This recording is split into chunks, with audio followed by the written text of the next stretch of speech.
let's put together my version of Italian meatballs. And this is quick, and my husband absolutely loves it. Been playing with this recipe for a while, so I think I've got it perfected to make us happy. So I'm going to tell you what I've got going on. I've got 1 pound of hamburger meat, just whatever kind you want to use. And since I shop at different stores in different towns, the one I've been using, they didn't have at the town I was at. So I bought the Kroger store brand Italian sausage. And I've got 1 pound of that. Now what I like to do, now, are you going to come out of there? Be nice now. There you go. Sometimes you got to talk to it. So anyway, what I like to do, if I'm using a concoction that I've not had before, I didn't want to put this in here, not knowing exactly what this brand tasted like. So I fried up just a little bitty piece and took a bite. And so now I know what that tastes like. So I have 1 pound of beef ground, 1 pound of Italian sausage. I've got a 1.5 cups of gluten-free panko.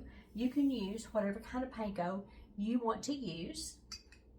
I've got 1/4 cup of milk.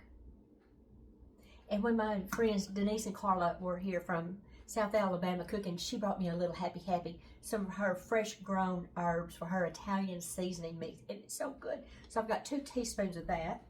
Just gonna put this in here.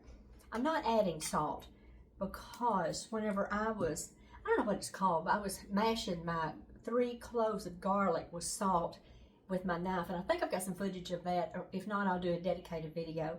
But that is what that is. 3 cloves of garlic mashed in with a good amount of salt. That salt just gives it some coarseness. And I've got 2 farm fresh eggs from my girls. They laid these yesterday. I'm so proud of them. They're so good. And Mr. Cochise and I, we've got to talk about Cochise. So I'm just going to give these a little bitty rough mix here before I put them in. You don't absolutely have to do that, but I like to. It makes me happy. Okay, so now I'm just going to get this all mixed up. Be sure to take off your jewelry when you get ready to do this. Make sure your hands clean. So we're just going to get in here with your hands and get this all mixed up. My husband could have Italian food every single day of his life. He loves it so much. He loves everything about it. Lasagna, spaghetti, manicotti, just everything. I'm kind of that way with pulled pork, so I hadn't figured out how to do Italian food with pulled pork yet. But anyway, we will. Okay, so we're just going to go ahead and get this rest of this all mixed up. And I will get back with y'all when I get it all mixed up, and I'm going to get my baking sheet out. And I'm going to get my oven set to 350. And then there's some right there that is being contained. Let's get that old not cornmeal, that breading off of that. Okay, I'll see y'all back here in just a minute.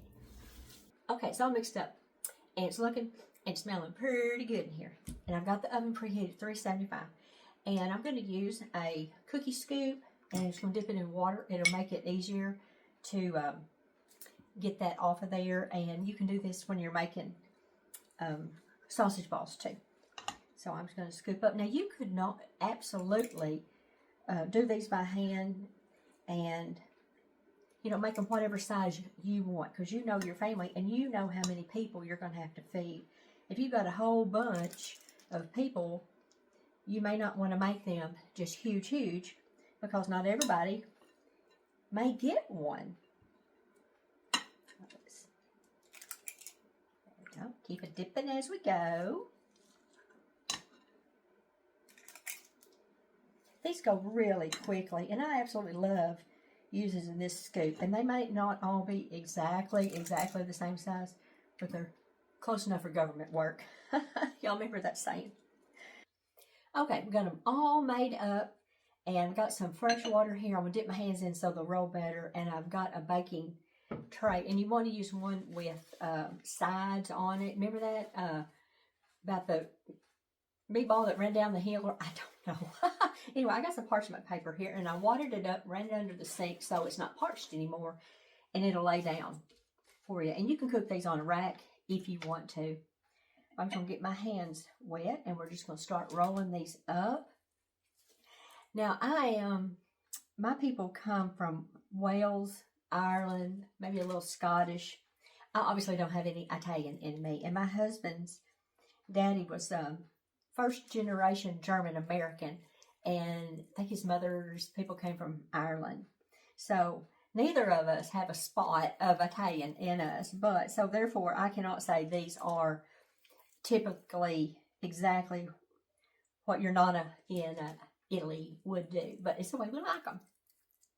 And if you're wondering why I'm all gussied up here, let me tell you something. I am putting together a new cookbook, 5 ingredients or less. And I'm hoping that that will be a big help to people, because if you look at a recipe, even if it's a simple recipe, but if it's got 4,100 different things and steps and all that, your average person, when they get home from work, y'all, they ain't doing it. They're not doing all of that, and I don't blame them. Whenever I was a single working mama, I wasn't doing that either. I wish I'd had an Instapot back there and an air fryer. They would make things so much simpler, but I had crock pot, and the kids were never fond about that. But anyway, that's neither here nor there, Your Honor. So I'm just going to keep on doing this, and I'm probably going to have to go get another baking sheet to finish them all out. But I'm going to put these in the oven, like I said, at 375, and I'm only going to bake them for about 10 minutes or so.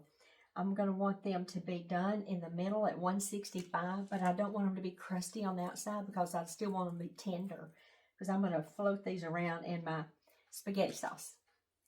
So I'll see you back when these come out of the oven, and we'll just get us a little bite, and then we'll know how delicious they are. And they are really good. I've been working on this little recipe for a little while, and he says it's really, really good, and that's all that matters, isn't it? Keeping our people happy. So, see you back in a little bit. These were in there about 20 minutes, and they are all over 165. Some are 175, some are 191. So I'm just going to put these in my big old pot here. And a lot of times if I'm doing something that takes a little time to do, like homemade meatballs, I really don't want to make homemade spaghetti sauce too. And I have a really good homemade spaghetti sauce. But my go-to, if I don't want to do the homemade kind, if I don't have time or want to take the time, I like this Rayos. I think this is the, hang on a minute, let's see, this is the tomato basil. To me, it really doesn't need anything else. And so I just think it is delicious. And I like to keep that on hand. And it's really good when you're making porcupine meatballs. And I think that's in my first cookbook. That was something that Mother made on the reg, as the kids like to say, on the regular basis. And we had a lot of those. But anyway, when you are making homemade meatballs or meatloafs or things like that, kind of the standard rule of thumb I have found is for 1 pound of meat, you need 1 egg. And so since I use 2 pounds of meat, I used 2 eggs. So we're just going to go ahead, and I'm going to get a taste bite before I put the very last one in there, because maybe they've cooled enough I won't burn the hair off my tongue. So, alrighty. Alright, here's our last one. Let's see what we think. Now, I have seen where people cook these in here raw, and I don't think I want to do that. Oh boy. No.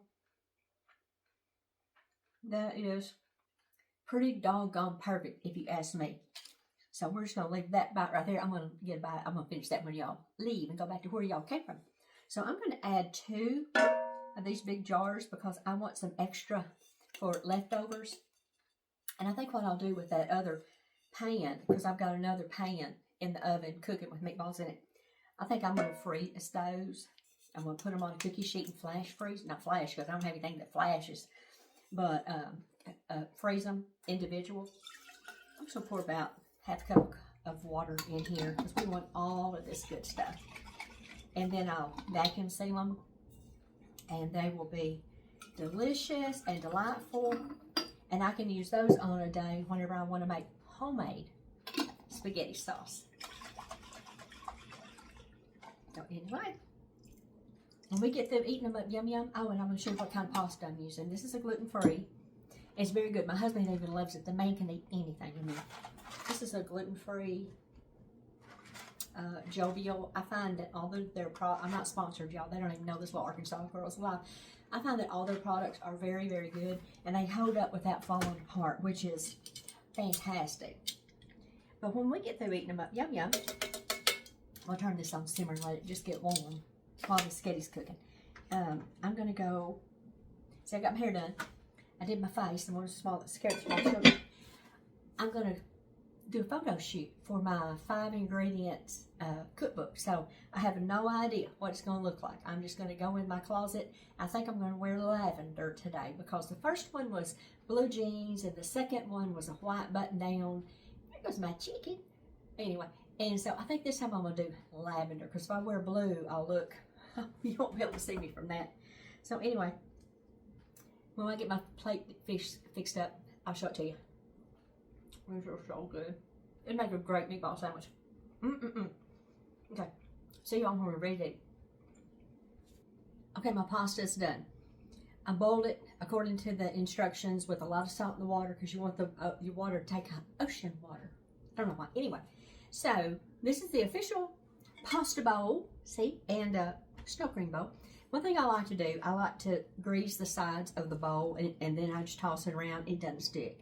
And you'll notice I chopped mine into three pieces because did I mention that neither of us have Italian in us? And it's just easier to not have to chase your food all over. So anyway, here we go. And voila, et voila. This smells tremendous. And it's going to be delicious. So let's just dig down in here and get us, I'm going to do 4 meatballs. And I'll probably give him 5 or 6. He's on the mint, so the boy needs more protein. I've been filling him up with eggs from the girls too, so he's happy. I think I'll do 3. All right, I'll save that other one for supper. Now, Parmesan cheese. I have found a vegan Parmesan cheese because, you know, I got this stupid milk allergy now. It's not, I've tried to bake and make dips with it. Not so much, but it's great for this kind of thing. It's Violife, V-I-O, I'll put a picture at the end. But let me take a screenshot. Violife. And it shreds and tastes just like regular Parmesan. And so I'm just going to put this on mine. You know what, at Olive Garden, they say, tell me when. And the commercial looks like it's taller than the guy's head whenever he gets done. And my husband does not like Parmesan ever in anything. He says it's got a smell. So, there we go. All right. Look at that. Does that not look delicious? This is going to be so good. Okay. That's enough talking, Kimmy. Let's get us a bite. Get us a bite of meatball. Get us a bite of. Now, if I had my spoon, I'd twirl it, but I didn't bring the spoon back here to the play kitchen. Spaghetti is not something you want to eat when you go on a first date. Because you're going to be wearing it and you won't have a second date. See what we think.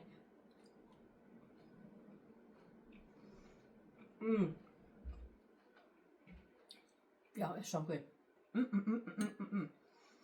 Okay. I'm going to fix him a plate. We're going to go sit down. And then I'm going to come back in here and I'm going to take some pictures. And for my cookbook. I'm so excited about this one. I think it's really going to be a help to people. So, all right. Enough of that. We got to eat. See y'all directly. Y'all go do something fun. Bye, y'all.